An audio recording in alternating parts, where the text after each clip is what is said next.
Hey guys, Red here. Welcome back to Pokémon FireRed. So, in the last episode, we were taking on this whole route of trainers, and we caught a couple new members of the team. Now, I did do some off-screen training again, and as you can see, everyone's pretty equal levels right now. Colin's on level 19. He learned Twister, which is interesting, but apart from that, he's not any different. Campkin didn't learn any new moves. No, in fact, no, he did. He learned Spikes, actually, on level 15, which is pretty interesting. That could be a very useful attack for us to have in long battles against like gym leaders and stuff, so that's pretty cool. He's also very, very close to getting to level 20. I was going to just evolve him off-screen, like while I was training, but I thought it'd be something to do on-screen. Would be more interesting, you know, so he's basically about to evolve.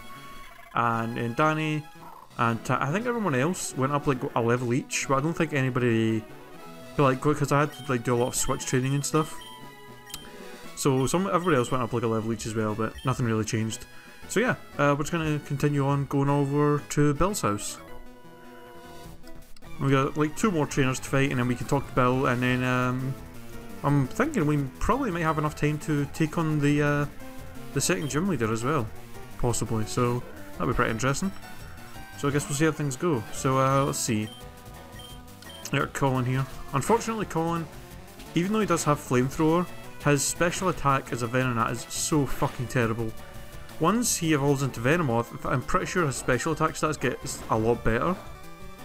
But right now, unfortunately, he doesn't have a very good special attack stat. So Flamethrower doesn't actually do a lot of damage, which is quite sad. But it's a shame because it means we're stuck with Double Slap pretty much most of the time as our main attack, which is kind of lame because that's extremely weak. So I'm hoping he'll either learn something new pretty soon, or maybe we'll find a TM quite soon that we can use on him. Let's see here. You know what, we'll switch into Campkin, and then we'll probably I'll try and fight this Ditto. If it doesn't go too well, we'll switch to someone else. But I'm hoping this will basically be enough to get us leveled up. Now we do have double kick, so that's actually doing quite a lot of damage. So I think we should be able to take this thing out, as long as it doesn't have anything too scary of an attack, but I'm pretty sure it doesn't.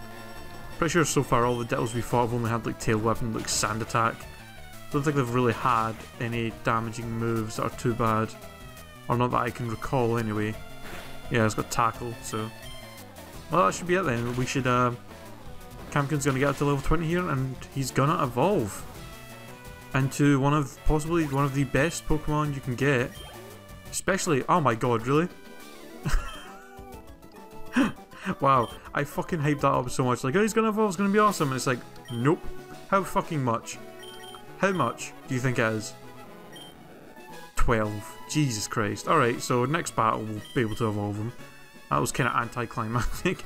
I thought for sure that would be enough to level him up. Oh well.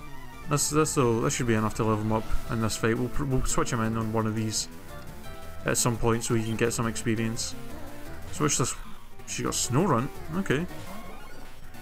Interesting. Flamethrower should do quite a decent amount to this thing. I mean, it is super effective. Yeah.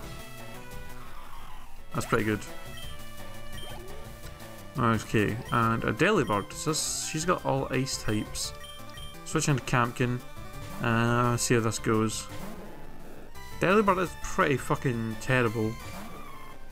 But... oh yeah, we do have Overheat as well. I'll go for an Overheat, see how much it does. I can't imagine it'll do... I mean, it's powerful and super effective, so oh wow. That did way more than I thought. That was pretty insane, actually. 500 XP, holy shit, that is a lot! And a Swinub. We'll switch back to Colin. Its Flamethrower should be plenty to take that thing out. But yeah, so he's gonna evolve after this battle, which is pretty awesome, because it means we're gonna have an extremely powerful Pokemon very early on in the game here, which is pretty awesome.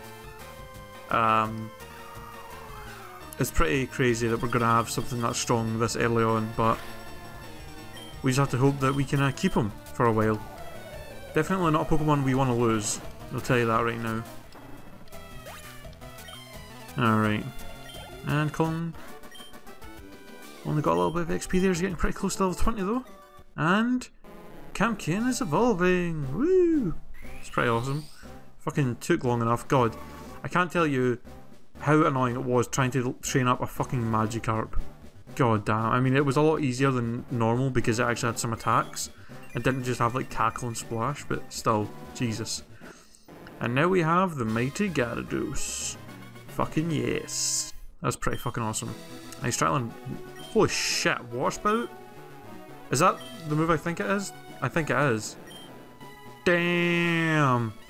That is fucking amazing. So, Water Spout basically is, if you have full HP, it's a power of 150 and accuracy 100. Incredibly powerful attack. And we get stab damage for it, so that's fucking insane. I don't know what I want to put over though. Because overheat will be very useful against like grass types and steel types and stuff. I don't know. I guess we could take over Double Kick, because I mean, Double Kick fighting types are strong against rock, steel, and ice. But Overheat and Water Spout is super effective against those three as well. So there's no point in having both of those. The only thing that Double Kick is super effective against that we would be missing out on is Dark types, but I don't think that's too much of a loss. Plus we do have some bug moves and stuff on the team anyway, so yeah. And unfortunately it means we're not going to have a lot of PP for some of our attacks, but I think it's worth taking that. And I definitely want to keep Body Slam because that's a pretty powerful physical attack that can cause paralyze. So that is a very useful move to have. So I think I made the right choice there. But we finally made it to Bill's house. Yay! So here's Bill the Clefairy. I'm Pokemon. No, I'm not. Hey, I'm Bill. What's with the skeptical look? Yeah, screwed up an experiment. Help me out? Yeah, sure. I should have said no.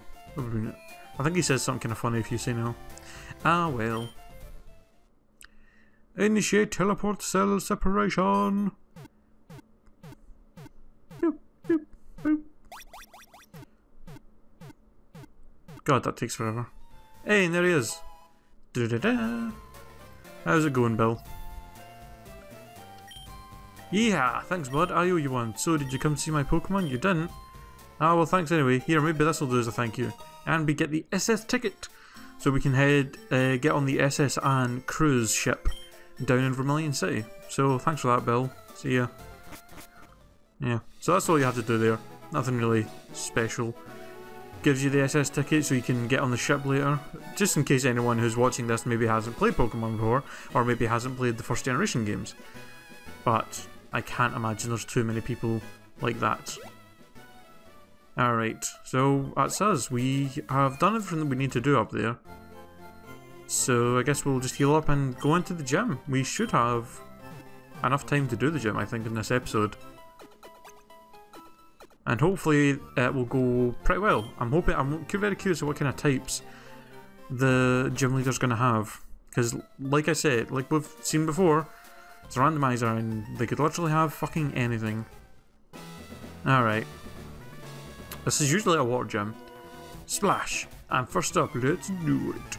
I can't remember if the trainer in Brock's gym had the same type as him. I think it did. So, whatever this juggler had, they'll do. So flying types or possibly normal types. This will be interesting. Clamp! Let's not use Clamp. I'm really hoping this Doduo doesn't happen to have any flying attacks. I assume it doesn't since it didn't actually try to use any, and it used Clamp instead. And Twister should be enough to knock this thing out. And we got clamped. But luckily this will knock him out, so the Clamp will stop doing damage to us. Thank God. Hey, and Colin, great level 20. Nice. You want to learn any new attacks, Colin? Ooh. Oh! Wow. Wow. Fucking Ice Beam? Are you serious? Definitely putting that over Twister. Because like we've said before, Twister is only super effective against dragons, and what else is super effective against dragons? Fucking ice. So that is amazing. And speak of the devil, of ice types that are of moves that are super effective. Here's a Swablu. So we have a Venonat with Flamethrower and Ice Beam. That is pretty overpowered. Well, not right now it's not, but once he evolves into a Venomoth, he's going to be pretty scary, I think. Holy shit. Also, that cute charm ability is quite handy, as we just seen. But yeah, as you can see, like, we're 4 levels higher than a Swablu. We used Ice Beam, which is super effective and a very powerful attack, and it still wasn't enough to take it out in one hit. So that just shows how low his special attack stat is. But that's still pretty fucking amazing that he just learned Ice Beam. Like, holy shit. Okay, let's see. I guess we'll switch in Justine. We'll put Tam up there as well, because Tam has got an ice attack, so he could be very useful. So let's go. Now, if this little lassie has got a flying type as well, then we know that the theme of the gym definitely keeps with the same with all the trainers, and she does. She has a Farfetch'd with a capital D for some reason. Does Farfetch'd usually have a capital D like that? Huh. Interesting. Also, yeah, Justine has ice attacks as well, I totally forgot. We actually have quite a lot of Pokemon with ice attacks. Interesting. Hidden power. Okay. That was total shit. Thanks for that. You seriously didn't have an attack better suited to hit me with than Hidden Power that did literally 1 damage? Like, Jesus Christ. And we defeated Fantia. You overwhelmed me. Alright, cool. Alright, so that was fucking easy. We pretty much destroyed those guys. So let's see here. We got Misty, the gym leader, who's going to have flying types. So that's interesting. Do we have berries? Can we put berries on anybody that could be useful? No, not really. Oh, well, screw it. We'll just fight her. So here we go. Hi, you're a new face. Only those trainers who have a policy about Pokemon can turn pro. What is your approach when you catch and train Pokemon? My policy is an all-out offensive with water types. Is it really? I feel like that's a lie, Misty, because she's a cop. Cop Forest would like to battle, and she has a Pidgeotto. So I'm very curious of what her other Pokemon's going to be. Possibly a Pidgeot? Maybe? I can't imagine it would be though, because that doesn't evolve that low. Maybe a Fearow, because I think Fearow evolves in like 20 or 21. So this will be interesting. But Pidgeot isn't too scary. We should be able to take this thing out with no real trouble. Let's see. Yeah, look, it's got Scratch, so that's totally fine. So that's no problem. Pidgeotto is easily taken out with 2 Aurora Beams. And with the amount of Pokemon we have with ice attacks, this gym battle should be no trouble whatsoever. And wow, it is actually a Pidgeot. Interesting. She's a cheating bitch because you can't actually evolve Pidgeot until like 36. And she uses Sweet Scent. Are you actually going to have any kind of attack that's, you know, dangerous of any way? It will actually do any damage to me, or... Okay. 2 more Aurora Beams. Wow, seriously? Are you actually going to attack me, or are you just going to, you know, put your stats up and stuff? Because 1 more Aurora Beam and you're pretty much fucking dead. She may use a potion here though, because she's quite low on HP. Oh, Endeavour. Ow. Well, that could have been scary if you used it a little earlier, probably, but that's pretty much you gone. Wow, that was pathetic. We fucking just destroyed Misty and got our second badge, so that was pretty easy, yeah. Wow, you're too much. Alright, you can have the Cascade badge to show you beat me. Wow, yeah, that was fucking ridiculously easy, holy shit. Yeah, wow. And we've got TMO3, which contains what? I think she just Fire Blast. Well then. That's definitely a lot better than what we've been getting. Interesting. Well then. Let's see. Can anybody... I'm trying to think if anyone on our team can learn it. Spheal probably can, because he can learn Water Pulse. And that's what the TM originally is. So yeah, I think Spheal's probably the only one. Or sorry, should I say Tam. Tam, I think, is the only one who actually has the ability to learn that, maybe. And if he is, then I'll definitely give it to him, because holy shit. Oh no, wait, of course Cam can learn it as well. But he has Overheat, and Lanny can learn it. You know what? We'll give it to Tam. That'll help him with, I don't know, stuff. Although we do have, we already have a bunch of... You know what? We're not. We're just going to leave it. I'll leave it now because Tam already has quite a few moves that I do kind of want to keep. And I'll just keep it for just a just in case kind of thing. In the future we may... Because, yeah, in the future we may end up running into something else that could use it better, like a fire type. And for all I know, Spheal might, you know, die at some point. Although now that I think about it, I just said that there's not going to be a fire type in the game that's going to be able to learn that because it's a Water Pulse TM. So, huh. Oh well, shit happens. I'll think about it. I'll probably decide next episode what I'm actually going to do with it, if I want to give it to him or not. But yeah, so kind of a shorter episode this week, but today even.